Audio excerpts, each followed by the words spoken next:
It begins as an attempt to placate a savage god, and culminates in the clarion call of the fascist fatherland, with its necrophiliac rites and ceremonies of self-oblation.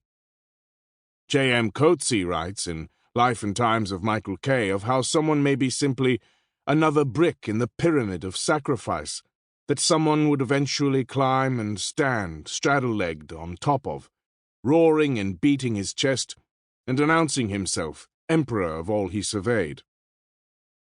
G.W.F. Hegel, a thinker sometimes mistakenly thought to take a sanguine view of the human condition, writes, "Even as we look at history as the slaughter bench on which the happiness of nations, the wisdom of states, and the virtue of individuals have been sacrificed, a question also necessarily arises in our thoughts.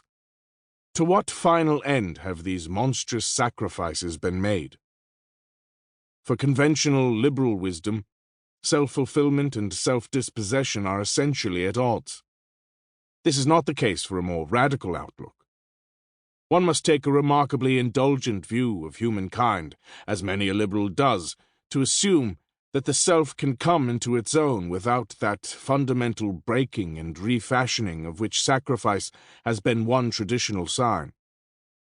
It would be the equivalent of claiming that the forms of political life we see around us could evolve into a state of justice without any notable degree of turbulence. Those who oppose sacrifice to the mutuality of love forget that any durable version of the latter involves the self-giving typical of the former. There is indeed a species of sacrificial love that involves wreaking violence upon the self.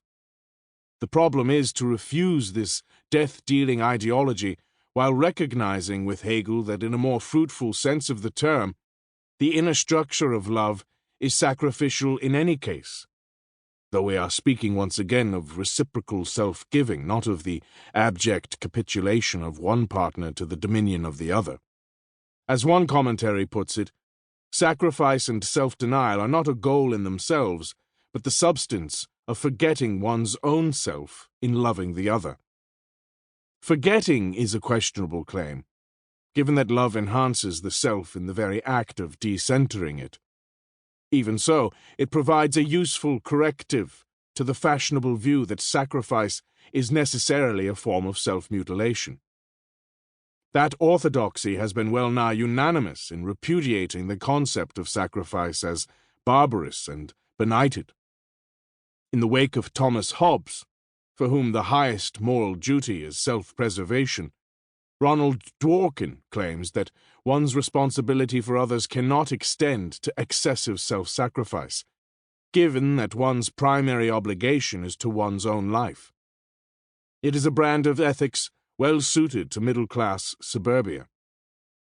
There is indeed in Dworkin's view a moral duty to come to the aid of others, but only if the difficulties they face are severe, the cost of the assistance is tolerable, and those who require such help depend on you in particular to provide it.